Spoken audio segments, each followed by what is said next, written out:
Okay, so lesson 6.2, definite integrals.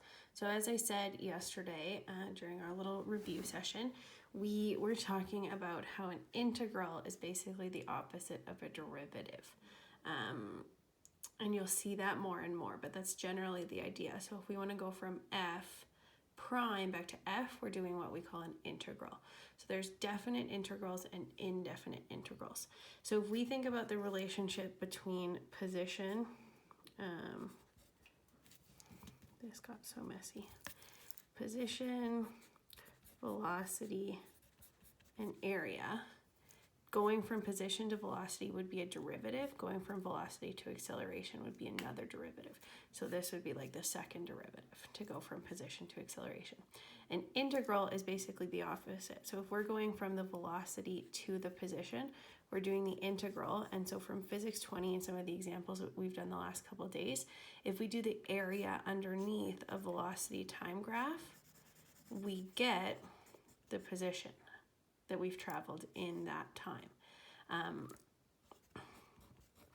So an integral essentially is the opposite of a derivative, and we calculate it by figuring out how much area is under the curve. So we talked about how we use an approximation. Okay, so the first approximation that we looked at was rectangles. So we used the left, right, or middle rectangular approximation method. And another name for that is a Riemann sum. So a Riemann sum is a method for approximating the total area underneath a curve on a graph. So one Riemann sum is to do the sum of rectangles. As I said, we're later going to look at trapezoids, but we're going to actually talk about this idea of a definite integral first. So if we think about definite versus indefinite, definite basically means that it has a start and end. So the sums that we looked at yesterday had between 0 and 3, or between 0 and 5, or 0 and 10, or 2 and 7, or whatever it was. They had like boundaries, right? So we went from this point to this point, so from A to B. Okay, so that's what it means to be definite. We're looking at a specific chunk of this. So we're going to talk about definite, boundaried, integral, essentially area under the curve. Okay, so the first thing that we're going to look at when we do this is we're going to actually determine the interval, so the highest and lowest x values. Okay, we're going to determine how many partitions or rectangles to divide up the interval, each with a width called, now this should be delta x.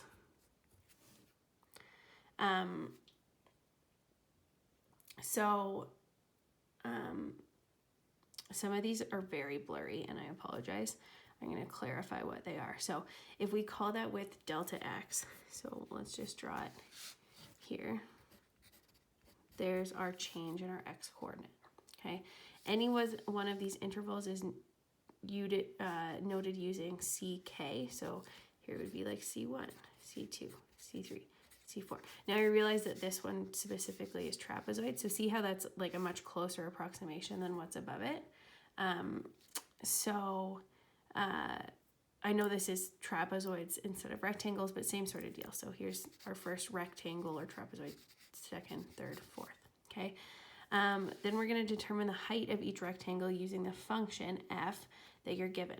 So if you're plugging whatever c value you're talking about, so whether it's the end, like whether it's the right or the left of that rectangle, you're using that rectangle, or the middle, you're using that rectangle's x value, you're plugging it into the function, and you're getting a height of that rectangle. So this whole thing is essentially a y value or a height. Okay. And then we sum up the areas of those rectangles, which is noted using sigma notation. So this one might be new. I can't remember if we've talked about it. But sigma essentially means sum.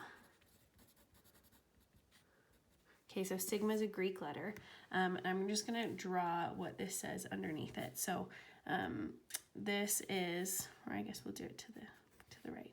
This is S sub n, so the sum of however many rectangles equals So this little sigma symbol, I'm not very good at drawing it.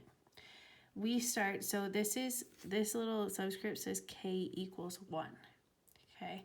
And it's, so at the bottom of a sigma, it's saying, okay, we're going to start the summation, we're going to start the count when k is equal to 1. The reason why we want to know what the count is going to start at is we're looking at the function at the value of that first x interval that we've called ck times the width of the interval. So in this case, if we were looking at this picture, we'd want to sum C1, C2, C3, C4 times the height. And we want to do that, we put a little 4 at the top of the sigma to say, okay, we're going to start at C1, we're going to end at C4. Okay, so that's what a sum is going to look like. So this would be f at C1 times the delta x plus f at C2 times the delta x, blah, blah, blah, blah, blah. Okay, if you can make an infinite number of rectangles, then you would have, okay, so again, we're going to clarify this. You would have the limit as k, k is going to be, as n approaches infinity, you're going to do the sum where k is starting at 1 and it's going to n. So k is always going to start at 1. You always start at the first rectangle. And if we divided this into an infinite number of rectangles, we talked a little bit about yesterday how the more rectangles that we do here, the more accurate it's going to get. So if we did an infinite number of rectangles, each rectangle, its width would be so tiny that it would actually end up being a really, really true approximation. Okay, so remember that this is the height of the rectangle, this is the width. So if we just have, like, instead of rectangles like this, we had tiny little bars that are each 1 pencil stroke long, notice how I can get a much more accurate than trying to approximate something like that.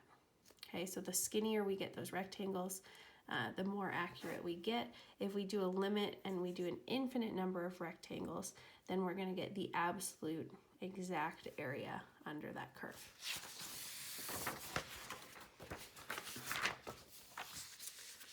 So the area under a curve, if y equals f of x, so some function, is non-negative and integrable. I always want to say integratable, but it's not that, it's integrable. Over a closed interval a, b, then the area under a curve of that curve from a to b is the integral of f from a to b given by. So this is the symbol that we use for integral. So you guys will see this on your formula sheets. Basically, it's kind of like a stretched out S. If you take an S and you like pull it, kind of looks like that. So we're summing from a to b the value of the function times the like width of that little rectangle. So dx is like your tiny little rectangles. So this is the height, and then this is the width. And you're summing from a to b all of those little rectangles is basically what that means. So if your curve looked like this from a to b, an integral versus a sigma notation is very, very similar. Instead of the sigma symbol, you have the integral notation, and you're just summing the height of each little tiny strip of this thing, and they're like infinitesimally small, those little dx's.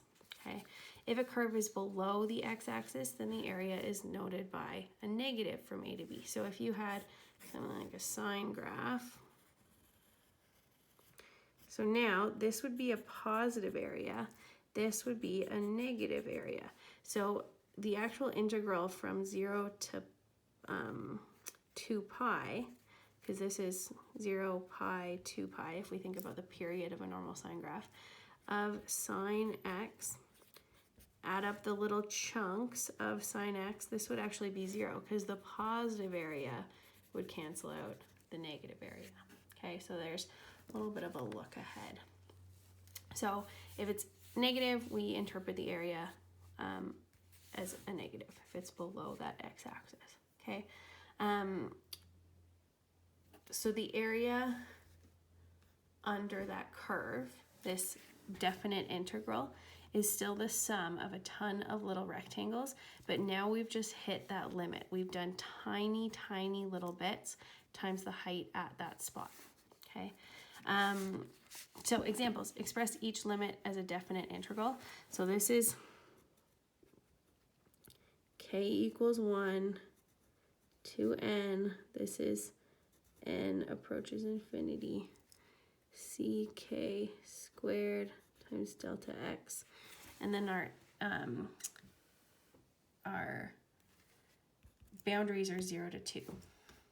So this would look like, and I can rewrite this for us, so limit, just so you're clear, n approaches infinity, sigma from k equals 1 to n, ck squared times delta x. So this is the same as, and this is our interval, so we go from 0 to 2. We're summing all of this from 0 to 2.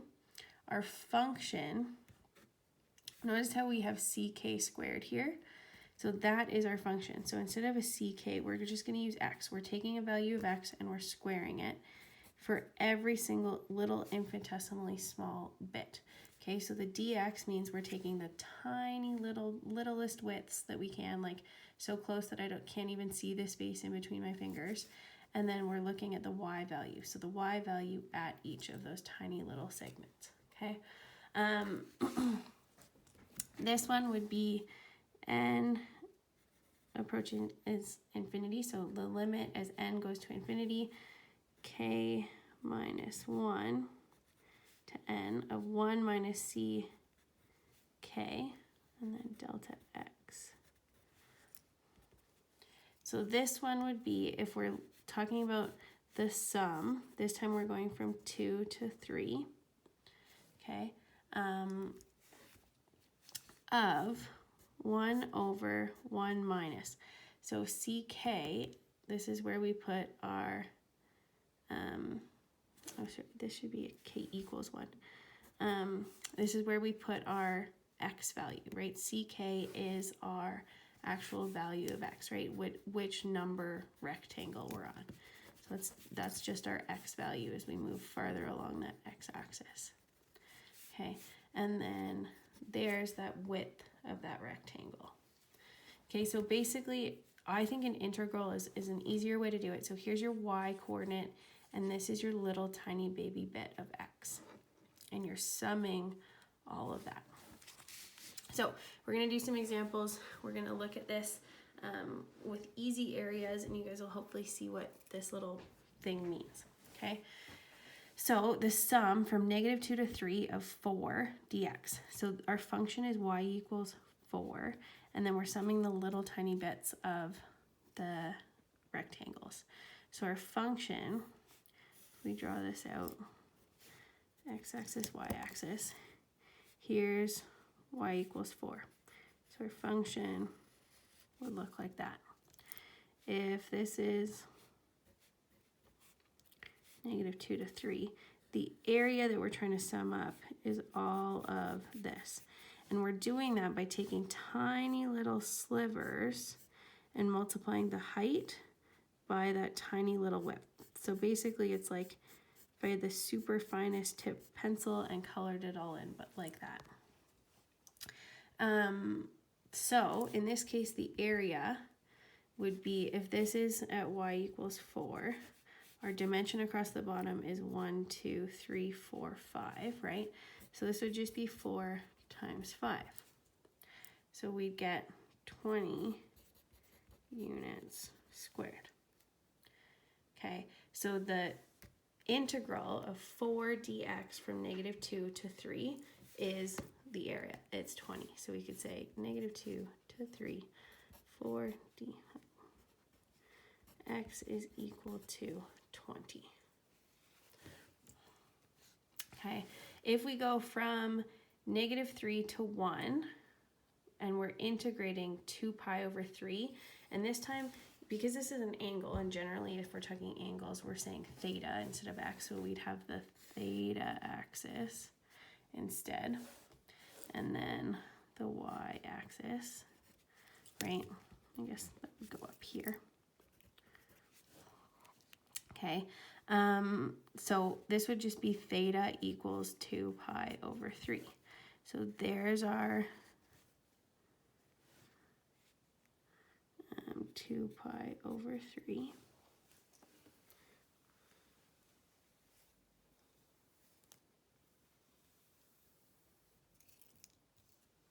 I guess this would still be y equals, my bad.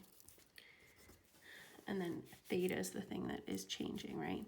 Y is always going to be this. Theta, no matter what it is over there, is at that value. So from -3 to +1, we want to add up those little tiny chunks of that height of 2 pi over 3 times that little tiny bit of theta. So this time our area, all of that in here, is going to be 2 pi over 3 times the bottom width here. So -3 plus another 1 would give us a width of 4. So then 2 pi times 4 would be 8 pi on the top divided by 3, and that would be unit squared. So the integral from -3 to 1 of 2 pi over 3 times d theta, so the little tiny bits of it, would be 8 pi over 3 units squared. This one, so now we have, instead of a constant value where we could just draw a straight like y equals line, now we've got y equals x. So to draw that, our graph would look like that. Okay, so there's x, there's y. And we want to figure out the area under that line between 4 and 7. So let's go 4 and 7. I know this isn't super to scale, but that's okay. Our y values would also be 4 and also be 7. So we want to figure out this area there. So the area of a trapezoid is always going to be, so if we had a trapezoid like this, notice how if I figure out the middle point, cut this triangle off and put it over here, it would just become a rectangle. So if you average the area, if you figure out the middle height, it will just be the same area as a rectangle of that middle height times the base. So we want to go 4 plus 7 over 2, right? That's the average height of this thing. And then times the base, so 3. So it's going to be 16.5 units squared. So that would mean the integral from 4 to 7 of x dx is 16.5.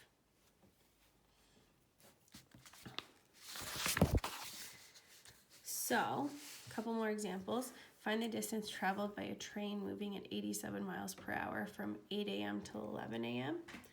So if we did this through an integral, we'd go from 8 to 11.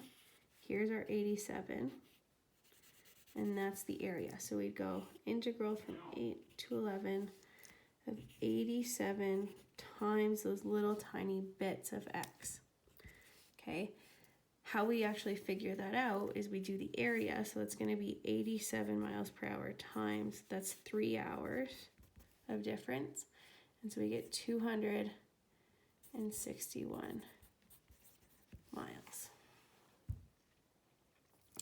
To find the integral of a constant, basically if our function is a constant, so if f of x, again these are blurry,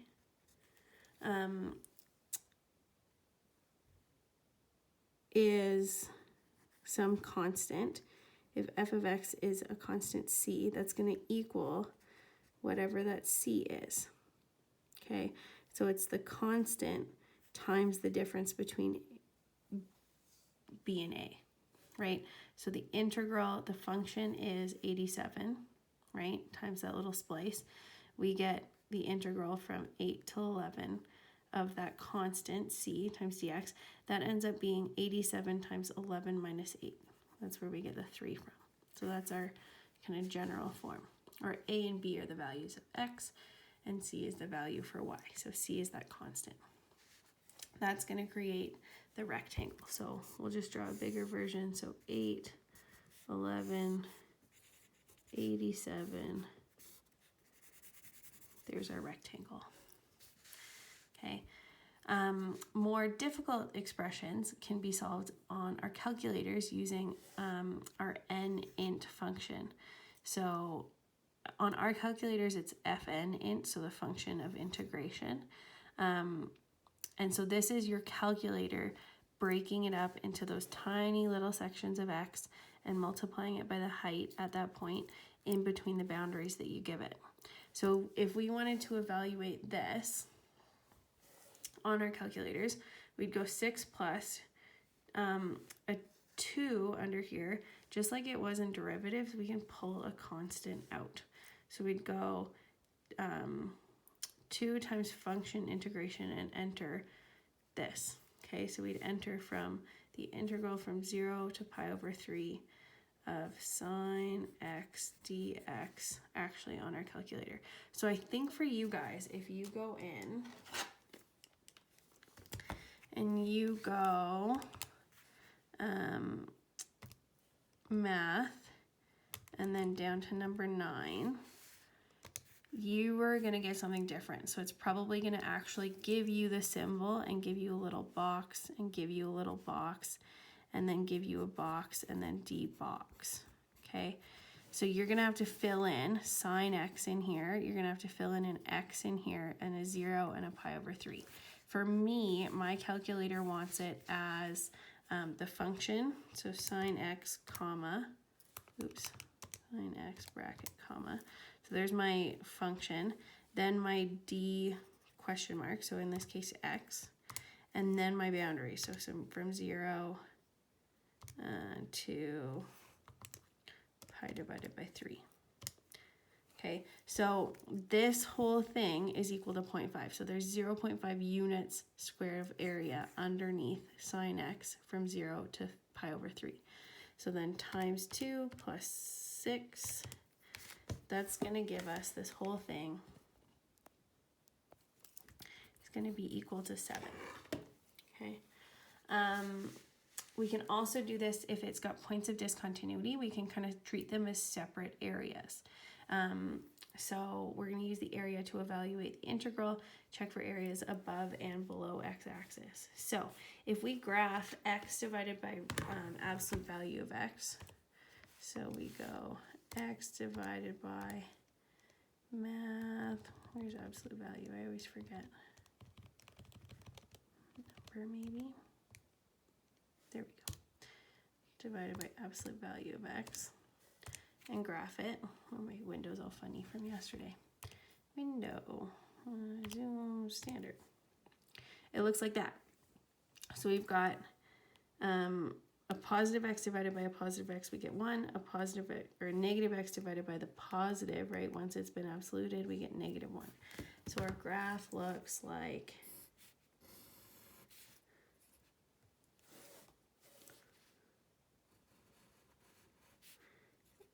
and when it's 0, we're going to have 0 on the bottom, so that point doesn't exist on either. So those are both open circles. So there's a point of discontinuity at x equals 0. So there's negative 1, there's positive 1.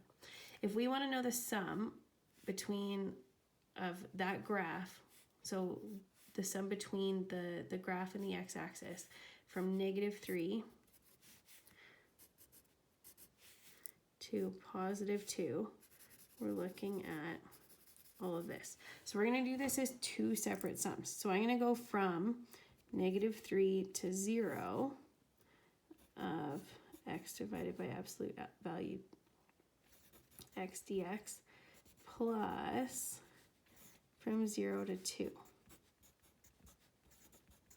Because this is going to make it really easy for me to figure out this area. So this area, I've got a negative 1 as one dimension and a negative 3 as the other dimension.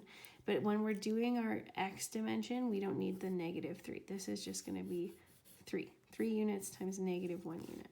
So 3 times negative 1 is negative 3. It's negative 3 units squared of area. And then this one, we've got 2 times 1, so 2. So this whole thing is negative 1 units squared of area. This one we've got from -3 to +4, x squared minus 1 over x plus 1 dx. So that's the same as from -3 to 4. If we factor the top, that's going to be an x plus 1 and an x minus 1. This is going to cancel, right? So this means we have a point of discontinuity at x equals -1. And then the graph is just going to look like an x minus 1. So then we'd know our y-intercept is -1. And then our slope would just be 1. And we would have a point of discontinuity at x equals -1. So there's -1, -2, -3, -4, 1, 2, 3, 4. Okay. So there is our graph. This would be down at -2.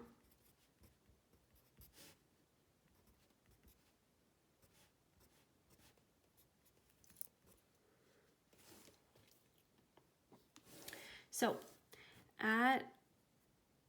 if we're going from -3 to +4, we're going from -1, -2, -3 there. And you can see how it's a little bit off. But if we plugged an x value of -3 minus 1, that should be a -4. So we'll just fudge our lines a little bit. There we go. But at that point of discontinuity, there is no area there. So it's kind of like we have that area and then a gap and then this area. And then until 4, that y value would be 3. All of this area. So we've got all of this negative area and then all of this positive area.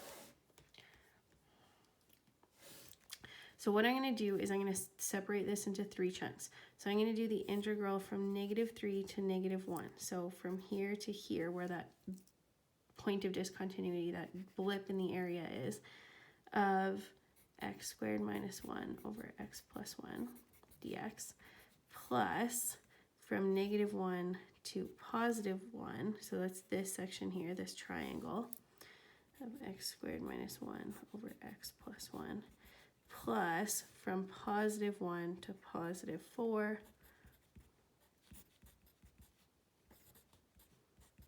I forgot the dx. The dx is important. That's adding up all of those little bits. Put that in nicer. Dx plus. Okay, so then we're just figuring out the area of this.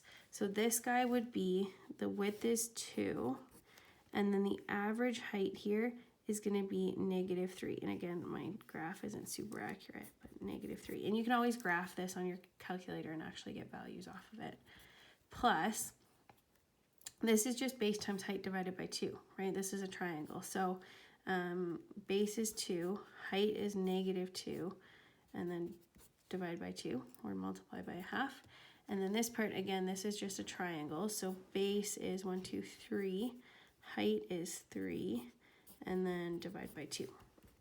-6, and 2 is going to cancel, so -2, and then plus, this whole thing is going to simplify to 9/2.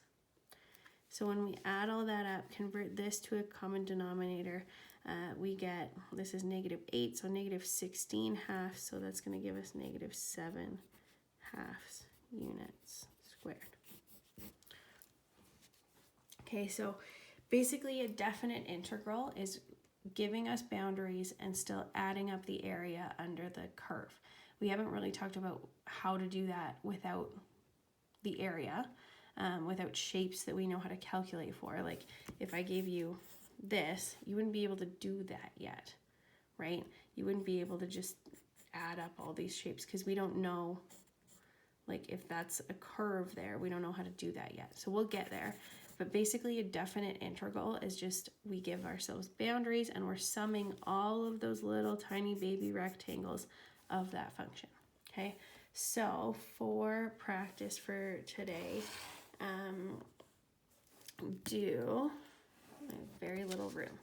Let's do this. And again, this is an email. So page 286 numbers, 7, 9, 10, 12, 15, 23, 25, 33, 44, and 46. So you don't have to do all of them even, but just until you feel like you've gotten the hang of it. There are some good ones to do. If you have any questions, let me know.